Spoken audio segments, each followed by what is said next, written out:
മുഖ്യമന്ത്രി C Joseph വിജയിയുടെ വസ്ത്രധാരണത്തെ ചൊല്ലിയുള്ള രാഷ്ട്രീയ ചർച്ചകൾക്ക് അദ്ദേഹം തന്നെ മറുപടിയുമായി രംഗത്ത് വന്നിരിക്കുകയാണ്. ഇപ്പോൾ കറുപ്പും വെളുപ്പും ചേർന്ന സ്യൂട്ട് ധരിക്കുന്നത് സുതാര്യതയുടെയും ലാളിത്യത്തിന്റെയും പ്രതീകമാണെന്ന് വിജയ് പറയുന്നു. തിരുച്ചിറപ്പള്ളിയിൽ വോട്ടർമാർക്ക് നന്ദി അറിയിക്കുന്ന പൊതു റാലിയിൽ വെച്ച് സംസാരിക്കുകയാണ് മുഖ്യമന്ത്രിയുടെ ഈ പ്രതികരണം. കോട്ടും സ്യൂട്ടും അധികാര സ്ഥാനങ്ങളിൽ ഇരിക്കുന്നവർക്ക് മാത്രമുള്ള വസ്ത്രമല്ലെന്നും എല്ലാവർക്കും അത് ധരിക്കാനുള്ള അവകാശമുണ്ടെന്നുമാണ് അദ്ദേഹം പറയുന്നത്. പൊതുജീവിതത്തോടുള്ള തന്റെ സമീപനത്തെ പ്രതിനിധീകരിക്കാനാണ് കറുപ്പും വെളുപ്പും നിറങ്ങൾ മനഃപൂർവ്വം തിരഞ്ഞെടുത്തതെന്ന് വിജയ് വ്യക്തമാക്കുന്നു. ഞാൻ നിറങ്ങളേറിയ വസ്ത്രങ്ങൾ ധരിക്കാറില്ല. നമ്മുടെ ഹൃദയങ്ങളെ പോലെ എന്റെ വസ്ത്രവും കറുപ്പും വെളുപ്പും മാത്രമാണ്.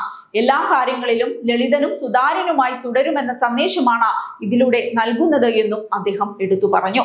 താൻ അനാവശ്യമായി സംസാരിക്കുന്ന ആളല്ലെന്നും പൊതുയോഗങ്ങളിൽ സാധാരണയായി 20 മിനിറ്റിൽ താഴെ മാത്രമാണ് സംസാരിക്കാറുള്ളതെന്നും വിജയ് കൂട്ടിച്ചേർത്തു.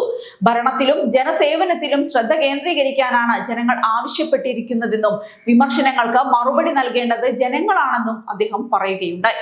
തമിഴ്നാട് രാഷ്ട്രീയത്തിൽ പതിറ്റാണ്ടുകളായി നിലനിന്നിരുന്ന പരമ്പരാഗത മുണ്ടുടുക്കൽ രാഷ്ട്രീയ ശൈലിയിൽ നിന്ന് മാറിയുള്ള വിജയിയുടെ പുതിയ വസ്ത്രധാരണം ഇതിനകം വലിയ ചർച്ചകൾക്ക് വഴിവെച്ചിട്ടുണ്ട്.